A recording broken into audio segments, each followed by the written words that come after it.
Shabbat, shalom, ouvrir les amis, Shabbat, Parashat Bereshit. Je voudrais dédier ces quelques paroles de Torah pour la bonne santé et la longue vie de mes parents, Ramim Ben Azizda et Rivka Bat Rachmona, qui ont fêté leur anniversaire pendant les fêtes. Be'ezrat Hashem, qu'Akadosh Baruch Hu leur donne une longue et bonne vie. La Parashat de la semaine, la Parashat du renouveau, du nouveau, de la création, Besiman Hatava.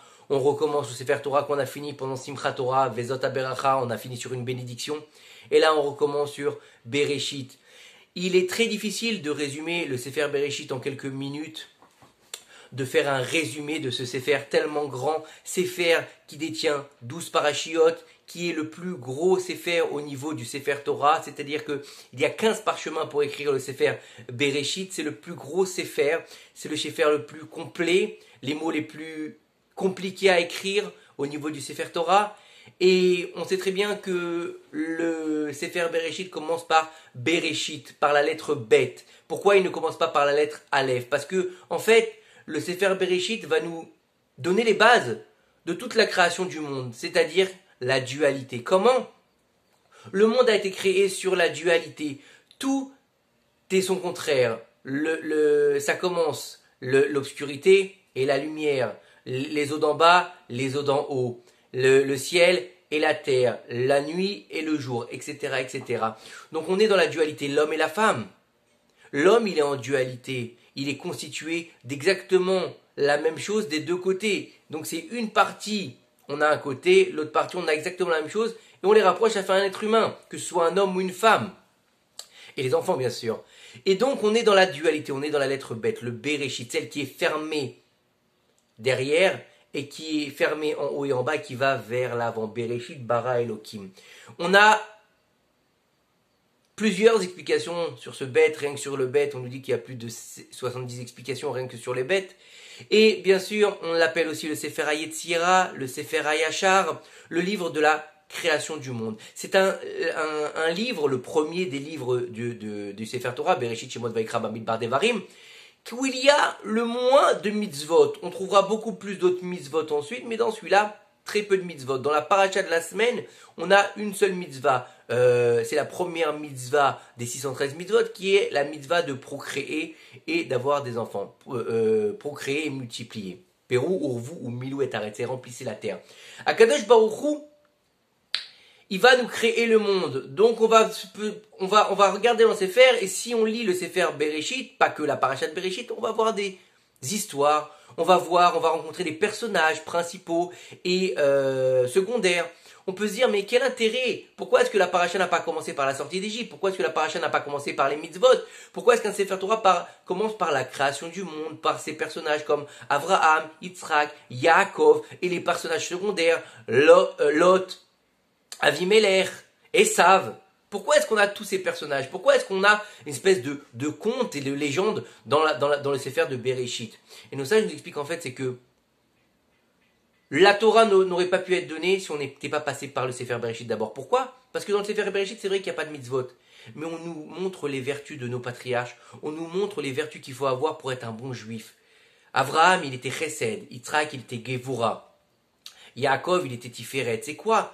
On lui dit que celui-là, il faisait du chesed, il rapprochait les gens de la Kadosh Baruch Hu. Celui-là, il a fait Messirut Nefesh pour la gloire de Dieu. Celui-là, il n'a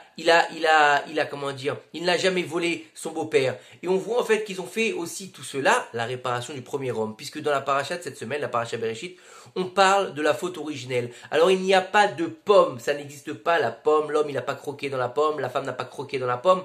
On nous dit que le Etz Hadat Tov Hara, le fruit donc défendu, comme on dit, c'était le fruit de la connaissance du bien et du mal, ou c'était du vin, ou c'était du blé, ou c'était de la figue, fraîche bien sûr, pas une figue qui est séchée, ou bien que c'était le hétrog. Pourquoi le hétrog? Parce que c'est le seul fruit qui s'appelle péri dans la Torah, etz péri. Et donc, on nous dit que la faute originelle, elle arrive avec donc ce fameux Etz Hadat Tov Hara. Dieu, il dit à Adam Arishon, la première ordonnance que je te donne, c'est de tous les fruits du Gan, tu peux manger. Tu peux manger. Et du Etz Hadat Tov Hara, tu ne mangeras pas. Donc on a déjà la première base dans la création du monde. On a quoi? On a une mitzvah tassée et une mitzvah tassée. De tous les fruits du Gan, tu mangeras, mais du Etz Hadat Tov Hara, tu ne mangeras pas. On dit que lorsque Dieu il a créé Adam Arishon, les anges se sont prosternés devant lui tellement qu'il était beau et qu'il était majestueux. Ils ont cru que c'était Dieu lui-même, les anges. Et malheureusement, il s'est passé ce qui s'est passé. On ne va pas revenir sur la faute originelle, parce que ce serait trop long à développer. Mais je voudrais qu'on développe un point. Lorsque Dieu, après que Adam et Chava, ils aient mangé du fruit de la connaissance du bien et du mal, il dit à Adam, Ayeka, où es-tu? Il appelle Adam. Il lui dit, qu'est-ce que tu as fait? Dieu, il vient vers Adam, il lui donne pas une remontrance. Il lui dit quelque chose de fantastique. Il lui dit, où es-tu? Ça ne veut pas dire où es-tu, où est-ce que tu te trouves, parce que Dieu il sait très bien où est-ce qu'il se trouve Adam Arishon. Il n'est pas bête, Dieu c'est lui qui a créé le monde, c'est lui qui a créé l'homme, c'est lui qui a créé tout ce qui vit. Il lui demande où tu es, pourquoi il a perdu son GPS, il a besoin de Waze, Akadosh Baruch Hu, non. Ça veut dire qu'il lui dit, qu'est-ce que tu as fait? Il lui dit, qu'est-ce que tu as fait? Pourquoi est-ce que la seule mitzvah que je t'ai donnée, tu ne l'as pas respectée? Je t'ai dit de ne pas manger l'Etz Hadat Tov Hara. Tu devais attendre de rentrer dans Shabbat. Tu aurais mangé le Etz HaChaim, puisqu'il y avait un deuxième arbre dans le Gan Eden. Celui-là, on en parle moins souvent, mais on parle toujours du Etz Hadat Tov Hara. Mais il y avait aussi le Etz HaChaim. Il devait rentrer dans le Shabbat, manger du Etz HaChaim, ensuite manger le Etz Hadat Tov Hara, et c'était la délivrance finale. Mais il a préféré d'abord manger, par toute l'histoire que vous connaissez, le serpent, Chava, il lui a dit, t'as de beaux yeux, tu sais, toi, t'habites toujours chez tes parents. Il lui a dit, non, j'habite avec mon mec, mais il s'est endormi, donc viens, je vais te proposer un truc à bouffer. Il lui a dit, ah ouais, c'est vrai, j'ai un petit creux en plus. Alors il lui a donné à manger, elle a dit, oh, c'est super, c'est vachement bon, bah tiens, je vais aller en donner à mon pote. Et du coup, voilà ce qui s'est passé pour schématiser grossièrement la faute du Etz Hadat Tov Hara. Ils ont mangé du fruit qu'ils ne devaient pas manger. Et Dieu, il dit à Adam Arishon, Ayeka, où est-ce que tu es? Et Adam Arishon, il répond une chose terrifiante. Il lui dit, je me suis caché parce que je suis nu. Et Dieu, il lui dit, vas-y, continue. Et là, il lui dit, la femme que tu m'as donnée, elle m'a donné du fruit défendu. Ah, c'est une réaction assez bizarre. Et après, il dit à la femme, et toi, qu'est-ce que tu as à dire pour ta défense? Accusez, levez-vous. Et elle lui dit quoi? C'est le serpent qui m'a donné.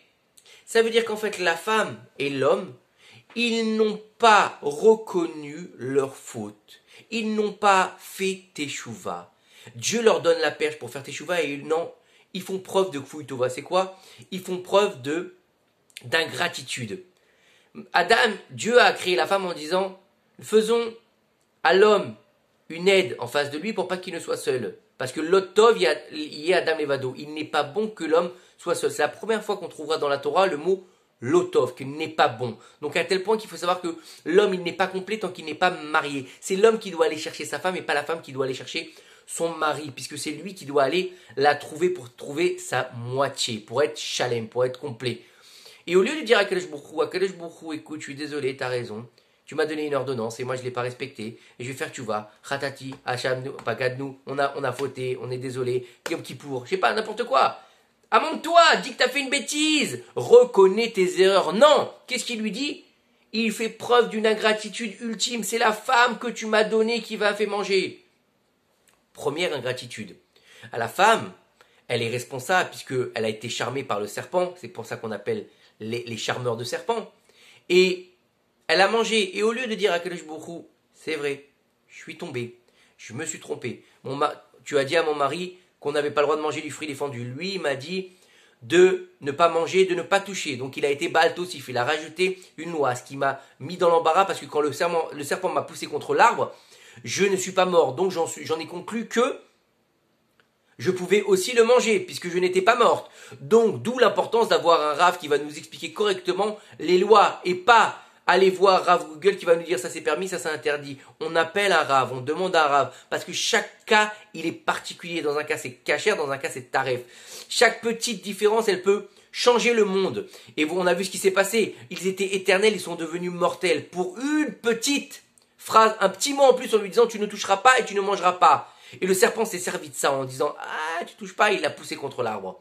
On ne rentre pas toutes les questions ésotériques du serpent, qui sait comment il est, etc. Mais il faut comprendre que la femme va dire c'est à cause du serpent.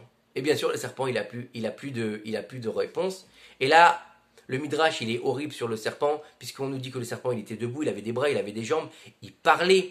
Et on nous dit là que l'ange Gabriel, il l'a pris, il lui a coupé les bras, il lui a coupé les jambes, et il lui a coupé la langue, d'où la langue coupée du serpent. Et ensuite, bien sûr, Akadosh Baruch Hu, il l'a maudit. Et donc, on a 39 malédictions qui ont été données à ce moment-là, 10 malédictions pour l'homme. Tu mangeras à la sueur de ton front, tu auras des épines qui sortiront quand tu laboureras, tu devras aller labourer la terre, etc. Pour la femme, tu auras les douleurs de l'enfantement, les douleurs de l'éducation, tu seras assujetti à ton mari. Ça, c'est tout ce que lui dit Akadosh Baruch Hu. Et le serpent, il lui dit, tu mangeras de la poussière toute ta vie, tu ramperas, et la femme voudra t'écraser la tête, et toi, tu essaieras de l'atteindre au Kev, au talon, et bien sûr toute l'histoire de Yaakov et de Esav, puisque Esav c'est le serpent et Yaakov c'est Adam Arishon. Donc, et bien sûr la terre elle a pris 9 malédictions, 10 malédictions sur Adam, 10 malédictions sur Chava, 10 malédictions sur le serpent et 9 malédictions sur la terre. Pourquoi la terre? Qu'est-ce qu'elle a fait? Elle y est pour rien, c'est pas elle qui a fait l'arbre de la connaissance, c'est pas Rikam Shuma. Qu'est-ce qu'elle a fait la pauvre? Et Dieu, quand il a créé le monde, il a dit à la terre, je veux que tu fasses des fruits. Et speri au seperi, tu feras des fruits qui auront le goût du fruit, un arbre fruit qui fera des fruits. C'est quoi un arbre fruit? Ça veut dire que le tronc devait être mangeable, comestible et avoir le même goût que le fruit que donne l'arbre. Par exemple, un manguier, le fruit devait être la mangue et l'arbre il devait avoir le goût de la mangue. Tu croquais dans l'arbre de la mangue et tu pouvais avoir le goût de la mangue. La terre a eu peur que les hommes deviennent fous et dévastent les champs et elle a fait que des arbres fruitiers. Et c'est pour ça qu'elle a été punie. Et c'est pour ça que aujourd'hui, on a des arbres qui donnent des fruits et d'autres arbres qui ne donnent pas de fruits. Une des malédictions, c'est que des arbres sont devenus stériles. Parce que tous les arbres à la base donnaient des fruits. Donc la terre a été maudite aussi à ce moment-là, puisqu'elle a refusé de faire l'ordre d'Akadosh Baruch Hu. Quand on parle de la terre, on parle de l'ange de la terre, parce que chacune des créations est assujettie à un ange. Bien sûr, Akadosh Baruch Hu va les sortir du Gan Eden, il va les mettre sur terre et c'est là qu'ils vont travailler. Et la question qu'on peut se poser, c'est que pourquoi? Comment ça se fait? Et où est-ce qu'il a échoué Adam Arishon? Et qu'est-ce qu'on doit apprendre de l'échec d'Adam Arishon? Parce que Adam Arishon, il n'a pas échoué, il n'a pas fauté. Il a voulu, lui, faire descendre la spiritualité dans la matérialité, la remonter au niveau de la spiritualité, pour mériter, en fait, une récompense d'Akadosh Baruch Hu, alors que Akadosh Baruch Hu lui avait tout donné. Mais c'est pas le problème, il s'est trompé parce qu'il n'a pas respecté l'ordre d'Akadosh Baruch Hu.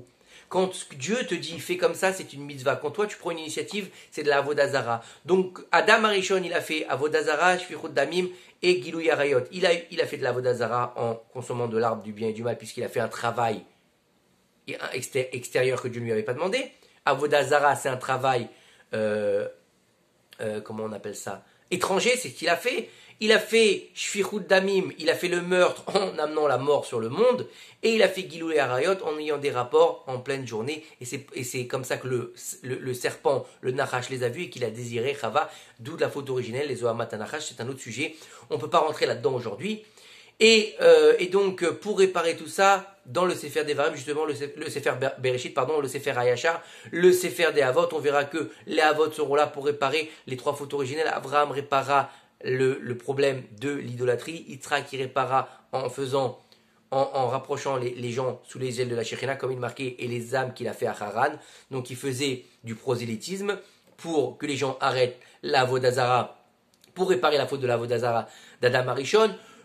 Yitzhak, pour réparer la faute du meurtre, il a donné son coup à Kadosh Baruch Hu pour la Kedat Yitzhak, qui sera une preuve légitime pour le peuple d'Israël tout au long des générations, pour dire voilà, on est capable de faire Meshirot Nefesh, de donner notre vie pour Akadosh Baruch Hu. Donc lui, il a enlevé la vie, nous on donne notre vie pour toi. Et le troisième, c'est Yaakov Avinu, où il a réparé la faute de les rapports en se mariant avec 4 femmes, donc Rachel, Léa, Bilha, Zilpa, et donc pour réparer les 4 femmes que le Zohar nous dit qu'il avait Adam Arishon, puisque nous on connaît Chava, mais dans l'absolu, il faut savoir qu'il avait plus de femmes, et que c'est des choses cachées, ésotériques, et qu'on non plus on ne peut pas rentrer là-dedans. Et en fait, ce qu'il faut comprendre, c'est que lorsque Dieu, il a dit à Adam Arishon, Ayeka, où est-ce que tu es? Il lui a dit, écoute, regarde mon fils, il faut que tu comprennes quelque chose. Et ça, c'est un moussar eskel pour les générations jusqu'à la fin des temps. Il lui a dit, regarde, c'est vrai que t'es tombé. C'est vrai que tu n'as pas écouté. Mais je te demande où tu es. Ça veut dire quoi? Réagis! Ne te laisse pas aller! Ne rentre pas dans la tristesse. Ne rentre pas dans le fait, ah bah ça y est, j'ai fait une faute, c'est fini pour moi. Non! Au contraire, Ayeka, c'est-à-dire fais tchouva. Je te demande de te réveiller. C'est-à-dire que même celui qui tombe le plus bas, même celui qui a fait des fautes les plus dégoûtantes, quelqu'un qui a fait n'importe quoi avec son corps, on parle d'un homme ou d'une femme, on ne parle pas seulement les hommes ou seulement les femmes, non. Un homme ou une femme qui a eu des rapports n'importe comment, qui a mangé n'importe comment et n'importe quoi, qui a dit des méchancetés, qui a fait des choses outrageantes, qui s'est perverti, même celui-là on dit qu'il a la teshuva, même celui-là on dit qu'il est capable de faire teshuva, comme Adam Arishon. Pourtant il a amené la mort sur la terre et Dieu il lui a dit, réveille-toi, fais teshuva, c'est le moment de reprendre des forces et de réagir, te redonner l'espoir, garde espoir, l'espoir n'est jamais éteint. Tant qu'il y a de la vie, il y a de l'espoir. Et c'est ça le message de folie qu'on doit apprendre de la paracha de la semaine. Que jamais il ne faut baisser les bras. Puisqu'on va finir la paracha de la semaine, la paracha de Bereshit avec la destruction du monde. Mais Dieu, il nous dit, regarde, même au moment où le monde s'est perverti jusqu'au bout, où je vais devoir détruire ma création jusque dans la terre même, que je vais devoir sauver une seule famille, eh ben je vais quand même repeupler le monde, je vais quand même renouveler tout ça. Je vais faire le mikvé, je vais faire un renouveau de la création. Donc même si tu es tombé au plus bas, même si tu n'as pas réussi, même si tu as fauté, tu peux toujours te renouveler et faire teshuva. Que ce moussar eskel nous amène dans notre teshuva, parce que c'est pas parce qu'on est sorti d'Yom Kippour que ça y est, tout est fini. Au contraire, il faut continuer sur la voie de la teshuva, sur la voie de s'élever vers Akadosh Baruch Hu, et sur le fait de comprendre enfin le Emet. Et le Emet, c'est quoi? Bereshit bara Elokim. Qui est-ce qui a créé le monde? C'est Hachem. C'est Hachem qui a créé le monde. C'est Hachem qui a donné cette force au monde, cette dualité dont on est habité, pour pouvoir enfin réaliser en fait que du bête on doit passer au Aleph. Bereshit bara Elokim Anochi Hachem Lokecha. Du bête, de la dualité, on doit passer au Anochi. Aleph, celui qui est Hachem Echad Ushmo Echad. Shabbat Shalom Mevorach.